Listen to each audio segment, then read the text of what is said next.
Ahojte všetci priaznivci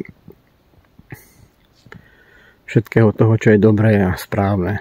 Tí, ktorí ste zotrvali vo svojej viere a chápete, že dnešný svet sa rúti do totálnej záhuby. Prihováram sa vám s výzvou, aby sme vydržali, aby sme nepodľahli tlaku okolia, naratívu, ktorý nás ráňa, ktorý tlačí všetko najsilnejšie možné ako vládze, len aby dosiahli určité skupiny ľudí svoj cieľ.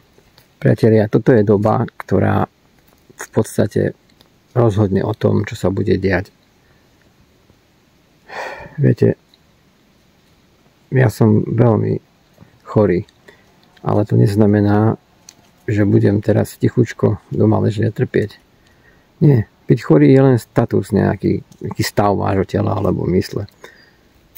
V podstate každý z nás je na niečo chorý. Či je to angína, alebo je to, povedzme, zápal mandly.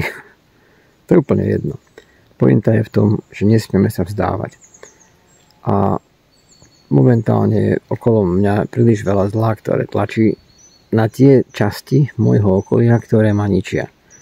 Pretože moja diagnóza je dosť závažná a zriedkavá, by som povedal, veľmi ojedinelá v kombinácii všetkých tých vecí, ktoré mám. Dokonca samotní lekári tomu nerozumejú a nechápu a mnohí najskôr ma považujú za vyšinutého, ale potom, keď ma uvidia v ich ambulancii kolabovať a na vlastné oči uvidia to, čo im hovorím, tak záhypoté menia názor a sú z toho úplne vedľa a končí to väčšinou nielen verbálne, ale aj písomne dokumentácii, že pacient je očividne chorý, ale z mojej strany mu pomôcť nevieme. Bodka.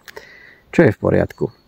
Lebo mnoho ľudí si myslí, že lekárska veda západného sveta je najmúdrejšia, ale to vôbec nie je pravda.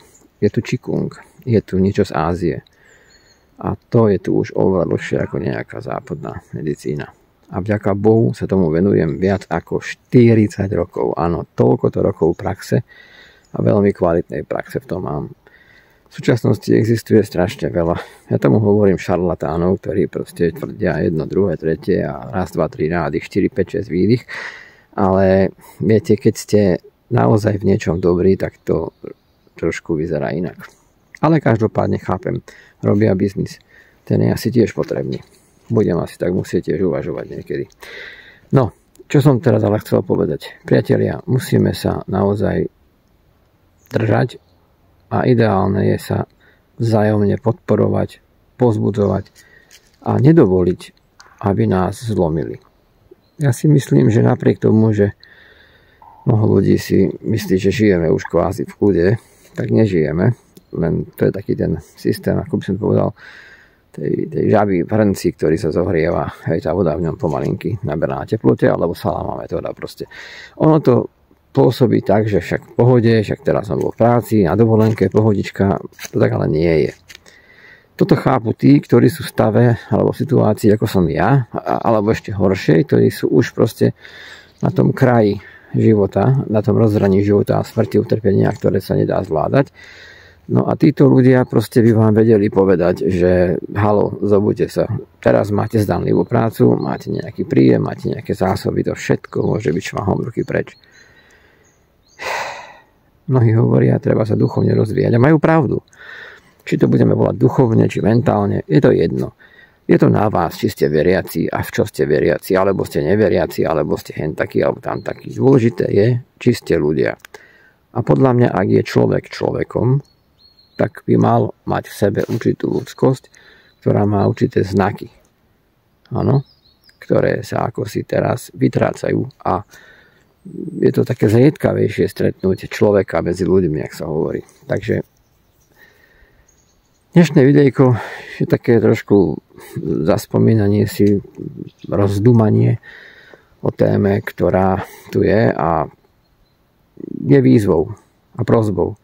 Priatelia, neváhajte a poďme urobiť všetko preto, aby sme zvrátili tento nepriaznivý stav, ktorý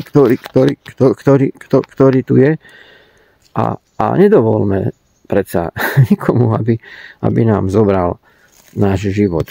Niečo vám ukážem. Krásny záber to bude. Teda dúfam, že ho bude pekne vidno. Nádherná pavučinka s pavúčkom. Joj, krása.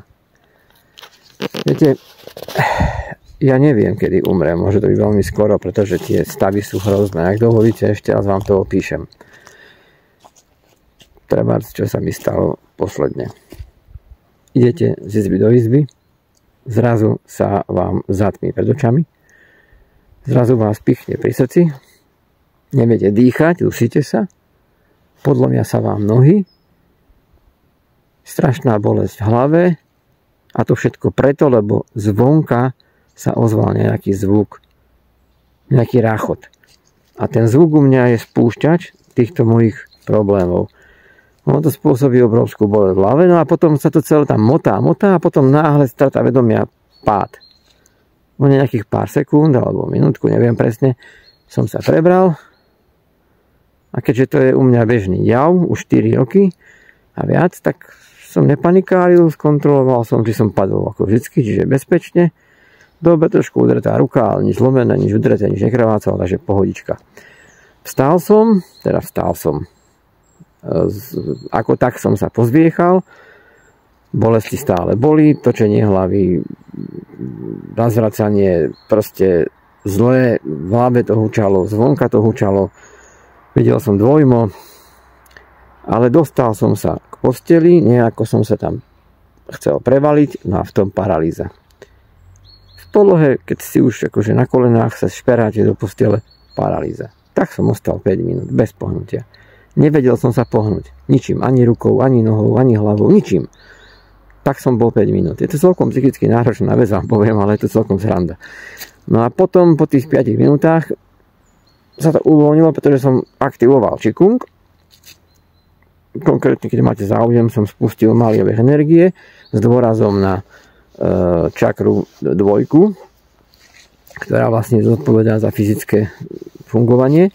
No a potom po troške sa mi začalo telo proste dostávať pod kontrolu. Potom som sa prehúpol na posteľ, znovu som stratil vedomie. Keď som sa prebral, zmeral som si saturáciu, bola 84%. Takže dusenie bol na mieste.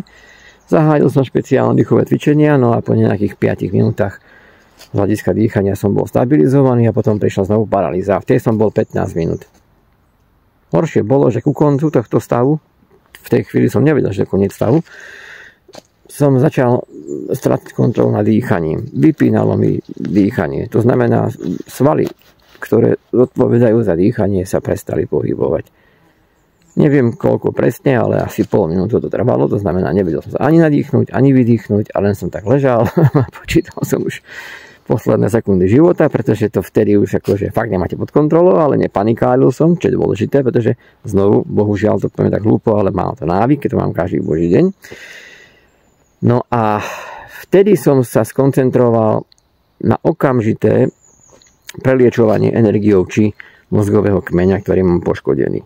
Tlačil som tam, čo šlo, vizualizoval som to, prehrial som to a potom tak po troške sa mi to začalo vracať a dokázal som sa znovu nadýchnuť, vydýchnuť. No a potom som znovu stratil vedomie a keď som sa prebral, tak už to začalo byť lepšie. Pustil som si na mobile nejaký film, aby som si myšlienky dal niekam inam. A po nejakých 15 minútach som už v podstate vedel pomaly vstať, išiel som do sprchy, dal som si studenú sprchu v kombinácii s teplou. V pomere studená teplá bolo 5 minút ku 1 minúte. No a potom som si dal klasický tréning Rujido a Qigongu, ktorý mi zabral zhruba asi 1,5 hodiny.